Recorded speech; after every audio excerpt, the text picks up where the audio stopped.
If I were somebody who would looking for a military option from the US side, I think this is the best time to go into Iran. If you look at militarily, what is happening is there is a very strong chance of a limited strike by US. Gerald Ford is moving in. Abraham Lincoln Nimitz class aircraft carrier with the carrier strike group is there. You have the Los Angeles class submarines which can fire Tomahawk missiles are there. Iran also has a problem in the sense it has to send a message domestically that it is standing up to US. Iran also has proxies all over Middle East who have been creating havoc for the past 30 years. If US strikes Iran, with the possibility being very high, Iran will start retaliating against Israel like last year, and that is where the problem starts. Given the state armada that the Americans have available on the ground, I don't think so the Russians or the Chinese are going to do anything about it. India has a very clear-cut stance. It's a clear-cut stance, it's not an ambiguous stance. India stays away from the conflict because India has relations with Iran, India has relations with US, India has relations with Israel. Iran has been fortifying their nuclear sites, which have been primary targets for both America and Israel. Could we not see this turn into an all-out nuclear conflict?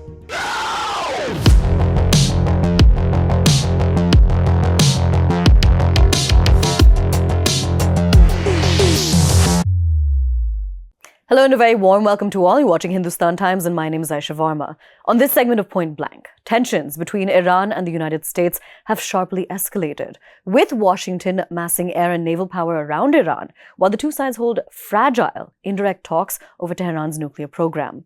The Trump administration is effectively issuing a final warning, pushing Iran to accept strict limits on enrichment in exchange for sanctions relief, while openly preparing for potential military strikes if no deal is reached in the coming days.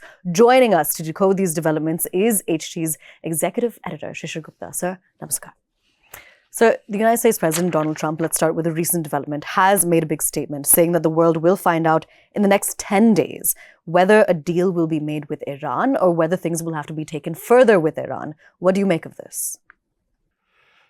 See, President Donald Trump's statement makes a whole lot of sense because the US largest aircraft carrier, Gerald Ford, is moving from Mediterranean towards Red Sea, and it is going to enter into North Arabian Sea and Gulf of Aden around the end of this month. So militarily, if you think purely in military terms, this is the time when you could actually take a decision whether to go for the military option or to go for the diplomatic option. Now, by that time, it will also be very clear what Iran wants to do as far as its nuclear enrichment goes. It's not only nuclear enrichment, it is nuclear enrichment, it is ballistic missiles, and it is also using of proxies. So, it's a very complicated situation right now in Middle East. Let me also tell you very clearly that yesterday when I was talking to people in Israel, the national security specialist over there, people have already started preparing. The shelters, bomb shelters are being cleaned up, stocked, everything.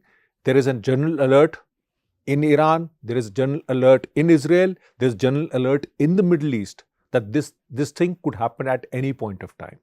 Now, President Donald Trump has made a statement of 10 days, but nothing stops him from taking action, say 24 hours. It's just a statement. It all depends on what does he want and how does he want to achieve as far as stopping Iran going nuclear. That is the critical aspect of it. So there are multiple plays in this. The armada that he has, the firepower that he has right now is equivalent to the time since 2003 when he went into Iraq. So it's a very complicated situation. It's a dangerous situation. There is already a problem that is going on in Gaza. There is already a problem of Houthis. And on top of that, this is coming in. So there is a problem and anything can happen. It's a very unstable situation right now. This is where it lies militarily. This is what President Donald Trump is talking about. Already you have Gerald Ford is moving in. Abraham Lincoln Nimitz class aircraft carrier with the carrier strike group is there. You have the Los Angeles class submarines which can fire Tomahawk missiles are there. You have the jammers, you have the the anti-ballistic missile theater defense. Everything is right now packed up over there. So it is all depends on what Iran is going to do, and it all depends on what US is going to do. And I don't think so either of the side are listening to anybody. So this is where it lies. It's a very unstable one, and it can sort of explode at any point of time. So, what options do Trump and Iran essentially have? What will be the impact of a military conflagration? Beyond this, we've also seen the talks take place, fragile talks when it comes to nuclear negotiations. We've had the US envoys, Steve Witkoff, Jared Kushner, then also from Iran side, the foreign minister, Abbas Araghchi. Tell us more about what's been taking place there. See, there are two things that are happening simultaneously. One is the talks between Steve Witkoff and the Iranian foreign minister. That Iran has sent somebody for the talks is important because Iran also wants a solution to the entire thing diplomatically, first of all.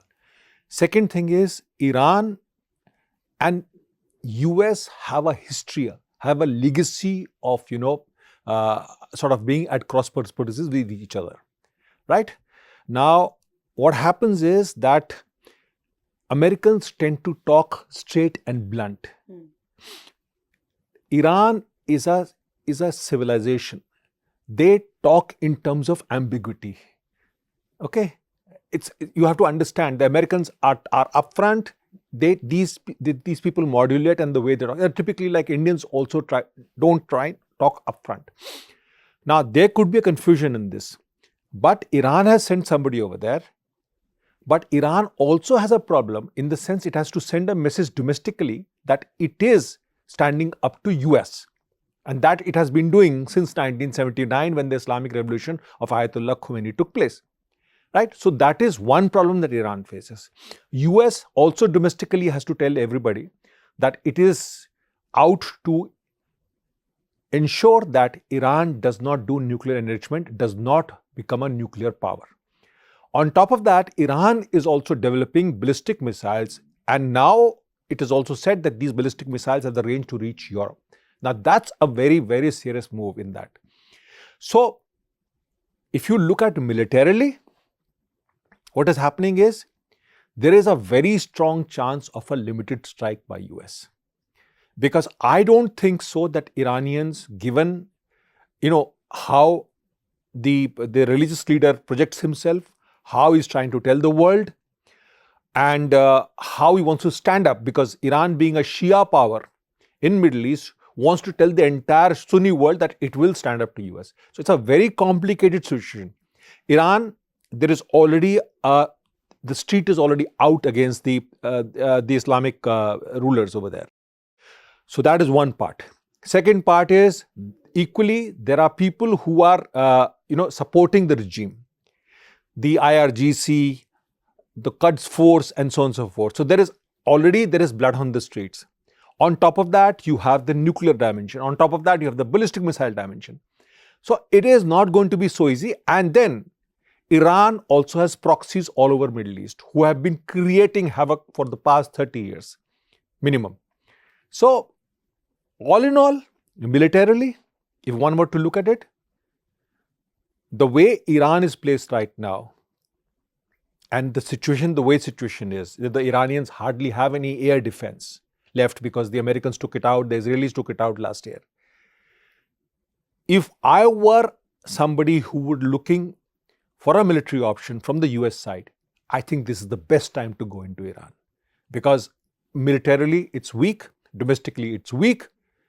It cannot be allowed to have nuclear weapons because it's going to create chaos, utter mayhem in Middle East, for which even the Sunni powers do not want. I mean, overtly they may say anything, but privately they would not want Iran to go nuclear or use ballistic missiles. So what will be the stance of the Sunni powers in the region and Iranian proxies? See, the Iranian proxies have been emasculated by Israel. There's no question about it. I mean, you look at Hamas, you look at Hezbollah, you look at Palestinian Islamic Jihad, you look at, the Kataib Hezbollah, you look at all the Shia Sunni groups that Iran is promoting by supplying weapons, and with target being Israel, target being America, target being the American bases. So, but they have been emasculated. This is the best time because they are weak. Hezbollah is very weak. Hamas has been decimated in Gaza. So this is the time to do that. As far as the Sunni powers go, Sunni powers like Saudi Arabia, its adversary, UAE, Qatar, everybody. Now, they have been facing violence and facing the street for a long time now. And all has been inspired by Iran, who is the Shia shoulder of Islam. Now, overtly, they will not allow the US to use their air bases for a strike against Iran. So that is why you will see US using Jordan air bases, US using Qatar air bases. But if you talk to them privately and if you look at it, they would rather have Iran emasculated than Iran being belligerent and starting to use ballistic missiles against anybody. Ballistic missiles, the way the Iranians are developing, there are chances that they may not even reach the target and explode much more, at a shorter range. So all this is chaos that is currently going on. And if you look at it, if US strikes Iran, with the possibility being very high, Iran will start retaliating against Israel like last year. And that is where the problem starts. And if it has the range to reach Europe, then it is utter chaos. So speaking of Israel, the Prime Minister is going to be visiting Israel next week. What role does India have in all of this? What are our next steps? See, Prime Minister Narendra Modi is expected to be in Israel for a day next week, okay? And he's going to have conversations with his friend Benjamin Netanyahu. Now, India has a very clear-cut stance. It's a clear-cut stance, it's not an ambiguous stance. India stays away from the conflict because India has, relations with Iran. India has relations with US. India has relations with Israel. I mean, India has relations for a long, long time. It's a civilization thing. With Israel, we have very close ties. With the US, we have very close ties. So India is out of it. It's not India's game, but India would rather see restraint and peace and diplomatic options being explored rather than military options being explored. Can Iran survive a conflict? Can we see war? What is your take on this?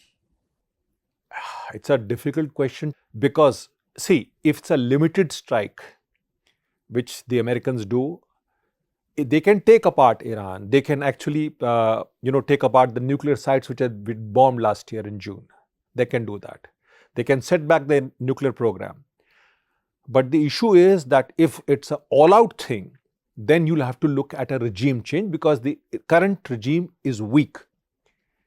So it'll be very difficult for the current regime to survive because people have died on the streets. There has been huge protest. The figures are about 35,000 people dead. So now the problem here is that the Americans first sort of pushed the people out on the streets in protest, saying that they're standing by them. So they have no options but to ensure that they strike, otherwise they'll be called out. Iranians have been calling out America, but they have to deliver on that. The way things are and the way the military power which is available with the US, it will be very difficult for the Iranian regime to survive. But then the other question comes in, who will take over? Because one thing we have learned from Iraq after Saddam Hussein was pulled down is that you cannot control. You had the rise of ISIS over there. God knows what will come out from here. So unless you're clear as to what are the next steps, it's very difficult to go out for an all-out war. So what you're looking at, specific pinpointed attacks on nuclear targets, nuclear facilities, to ensure that the nuclear program takes a step back, at least 10 years or something like that, and taking out the ballistic missiles. So it's a very complicated one. It can go either way. So then bouncing off of that, Iran has been fortifying their nuclear sites, which have been primary targets for both America and Israel. Could we not see this turn into an all-out nuclear conflict? I don't think so. It's going to be a nuclear conflict. It is going to be more a retaliation using ballistic missiles and using these kamikaze drones, which the Iranians have been using in the past. But the problem is very significant that faces Iran. Iran hardly has any air defense left. It hardly has anything that can sort of stop the American missiles, the Tomahawk missiles, or the Iranian or the Israeli missiles to go in. So in that way, Iran is very vulnerable as far as the air defenses go. All it can do is take the hit and retaliate. That is where the problem is. So Iran will retaliate. I do not know how strong the retaliation is going to be, but the way it is looking and the way the situation is, it will be very difficult for President Donald Trump to back down from the stance that he has taken until and unless Iran decides that it will agree to all the demands that the US is making on the nuclear enrichment, ballistic missiles, and Iranian proxies. And that is something very difficult for Iran to accept. So, final question. Russia, China, and Iran are set to hold joint naval drills. What message does this send to America? See, Russian ships are there, the Chinese ships are there on the Gulf of Aden. These are the anti-piracy escort force, and some Chinese ship would be there over there. But I don't think so, given the state armada that the Americans have available on the ground. I don't think so the Russians or the Chinese are going to do anything about it. And I don't think so it is going to be a battle on high seas. This is going to be use of missiles only. This is where it all lies, and it is for President Donald Trump to take a call on this, because if militarily the call had to be taken, now is the time. Otherwise, Iran will continue to nuclear enrich itself, build more ballistic missiles, start rearming its proxies, start rearming and radicalizing other people. So if an option has to be taken, I think there couldn't be a better time for the Americans than this one. So thank you so much for joining us and providing us with more insight. With that, it's a wrap, but do stay tuned to Hindustan Times for all of the latest developments, as this is a quickly developing situation. No!